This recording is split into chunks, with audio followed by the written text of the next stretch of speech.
Hi everyone, అందరూ ఎలా ఉన్నారు? బాగున్నారండి? Welcome to Vijji cooking channel. ఈరోజు మన రెసిపీ వచ్చేసి దమ్ బిర్యానీ అండి. చికెన్ దమ్ బిర్యానీ. మనకు కావాలంటే గోధుమ పిండి పెట్టుకోవచ్చు వదిన చుట్టూ, అంటే గాలి పోకుండా. ఆనియన్ మసాలానా 10 minutes హైలో పెట్టేసి ఇంకా రెసిపీలోకి వెళ్ళిపోదాం. వచ్చేసేయండి. మా కోసం మా వదిన చేసిన ఈ దమ్ బిర్యానీ రెసిపీ మీ అందరి కోసం. చూస్తున్నారు కదా, ముందుగా బాండీ పెట్టుకోనండి. చికెన్ బాగా వాష్ చేసి పెట్టుకోవాలి. బాండీలో ఆనియన్స్ సన్నగా తరిగేసి, ఆ వీడియో మిస్ అయిందండి ఏమనుకోకండి. ఆనియన్స్ చక్కగా తరిగేసి సన్నగా తరిగేసి నెయ్యి కొంచెం ఆయిల్ వేసి ఆనియన్స్ బాగా ఫ్రై చేసుకోవాలన్నమాట. బ్రౌన్ కలర్లో ఫ్రై చేసుకొని పుదీనా కొత్తిమీర కూడా వేసుకోవాలి. అందులో వేసుకొని అదే బాండీలో ఆనియన్స్ వేపించిన అదే బౌల్లో చికెన్ కూడా వేసేసుకొని ఉప్పు, కారం, పసుపు వేసుకొని ఆ మసాలా అంతా కూడా కలుపుకోవాలి. కలిపేసుకొని ఈలోపు ఎసరు కూడా తను పెట్టేసిందండి. అది కూడా మీకు చూపిస్తాను. చూస్తున్నారు కదా, ఎసరులో కూడా కొంచెం నెయ్యి వేసి అలాగే హోల్ గరం మసాలా కూడా అందులో వేసిందండి. సాజీరా, దాచిన చెక్క, లవంగాలు, అలాగే తను మిక్సీ పట్టిందనమాట బిర్యానీ మసాలాలన్నీ. ఆ పౌడర్ కూడా వేసింది. రెడీమేడ్గా కొన్న మసాలా కాదండి, స్వయంగా ఇంట్లోనే ప్రిపేర్ చేసిన మసాలా. ఈసారి తప్పకుండా ఆ రెసిపీ కూడా మీకు నేను వీడియో పోస్ట్ చేస్తానండి, ఏమేమి వేశారో. అదైతే వీడియో కొంచెం తీయడం కుదరలేదండి. తర్వాత ఇదే చికెన్లో పెరుగు కూడా వేసి బాగా మ్యాగ్నేట్ చేస్తుందన్నమాట వదిన. ఇందాక నిమ్మకాయ పిండారు కదండి, మనం చికెన్ని బట్టి ఒక నిమ్మకాయ కానీ 2 నిమ్మకాయలు కానీ మనం పిండుకోవచ్చు. చికెన్ ఎక్కువ ఉంటే మ్యాక్సిమం ఒక 2 kgs పైనే ఉంటే 2 నిమ్మకాయలు వేసుకోవాలి. లేకపోతే ఒక నిమ్మకాయ సరిపోతుందండి.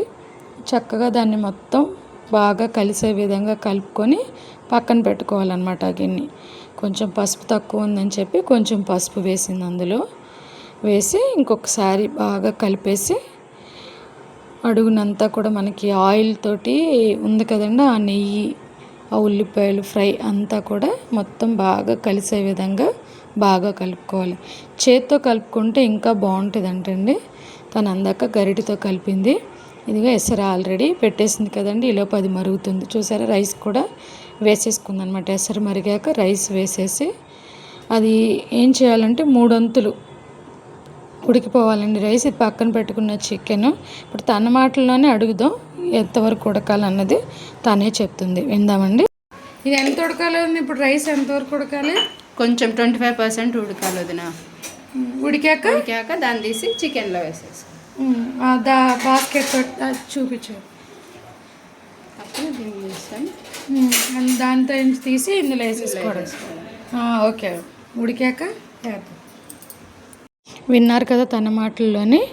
అది గిన్నె అలా పక్కన పెట్టుకోనండి. రైస్ ఉడికింది, వెంటనే ఉడికిన తర్వాత అలా వేసుకోవాలంట.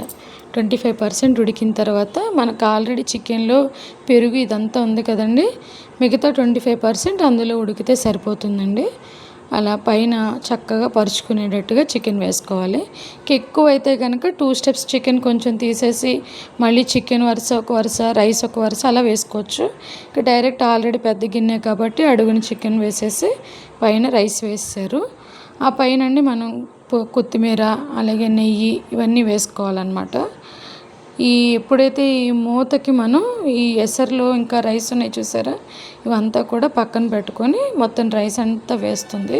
వేసిన తర్వాత మాత్రం దీని మీద కొత్తిమీర, కొన్ని పాలు, అలాగే కొంచెం కలర్ వేసుకోవాలంటే కలరు, నెయ్యి వేసుకోవాలి పైన ఫ్లేవర్కి. వేసుకొని మనం దమ్ పెట్టుకోవాలన్నమాట. దమ్ము కూడా తేలిగ్గా ఎంత ఈజీగా పెట్టుకోవాలో అది కూడా వదిన చెప్తానంది.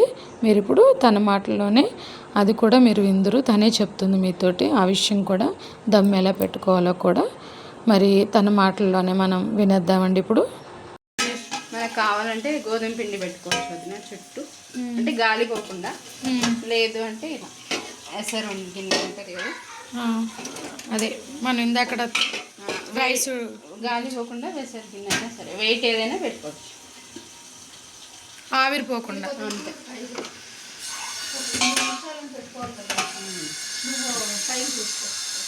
హైలో పెట్టాలి వదిన.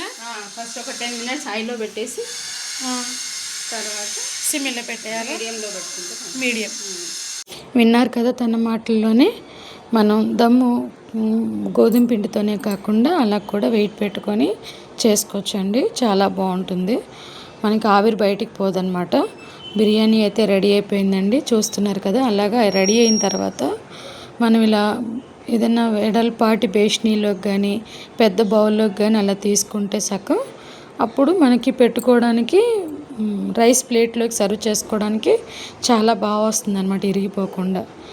చూస్తున్నారు కదా. ఇప్పుడు దీన్ని ప్లేట్లో ఎలా సర్వ్ చేశారో కూడా మీకు నేను చూపిస్తాను. మామూలుగా ప్లేట్ సర్వింగ్ కూడా మనం ఎలా చేసుకోవాలో కూడా చూపిస్తానండి. ఇప్పుడు విడిగా ఇలా ఉన్నదాన్ని జస్ట్ ఎక్కువగా కలపకుండా వైట్ రైస్ పీసెస్కి పీసెస్ ఉంచేసి విడిగా వేసుకునేది మొత్తం అంతా కలిపేసి ఎలా పెట్టుకునేది కూడా ప్లేటింగ్ మనం ఎలా చేసుకోవచ్చు. ఒక్కొక్కరికి ఫుల్ వైట్ రైస్ ఉంటే నచ్చుతుంది, ఒక్కొక్కరికి మొత్తం కర్రీతో మిక్స్ అయిపోయి ఉన్నదైతే బాగా ఇష్టపడతారు. మీకైతే ముందుగా అయితే ప్లెయిన్ రైస్ తోటి చికెన్ లైట్గా ఎలా సర్వ్ చేయాలో చూపిస్తాను. కొంతమంది అలా ఇష్టపడతారు కాబట్టి కొంచెం అలా 2 పీసెస్ వేసుకొని ఆ పైన రైస్ మాత్రం మనం అలా వేసుకోవచ్చు అనమాట. ఎక్కువ వైట్ ఫ్లేవర్ ఉంటుంది, ఎక్కువ ఘాటు ఉండదు అనమాట, స్పైసీగా ఉండదు, ప్లెయిన్గా ఉంటుంది. అలాగే ఇంకో ప్లేట్ కూడా మీకు చూపిస్తాను. ఇందులో కొంచెం ఆ చికెన్ గ్రేవీ అది ఏదైతే అడుగున మసాలా ఉందో మొత్తం అదంతా కూడా మనం స్పీడ్గా కలపకుండా స్లోగా కలపాలంటండి. పైన మనం కలుపుకున్నట్టయితే రైస్ విరిగిపోదు. ఇందులో ఇంకొంచెం మనం ఆ బౌల్ నుంచి చికెన్ తీసుకొని వేసుకుందామండి. మనం వండిన చికెన్లో ఇంకా అడుగున ఉంది కదా, ఆ పెద్ద బౌల్ నుంచి తీసి వేస్తుంది అనమాట దమ్ పెట్టిన చికెన్. అలా మనం ఎప్పటికప్పుడు తీసి కొంచెం కలుపుకుంటే పర్ఫెక్ట్గా మనం సర్వ్ చేసుకోవచ్చండి.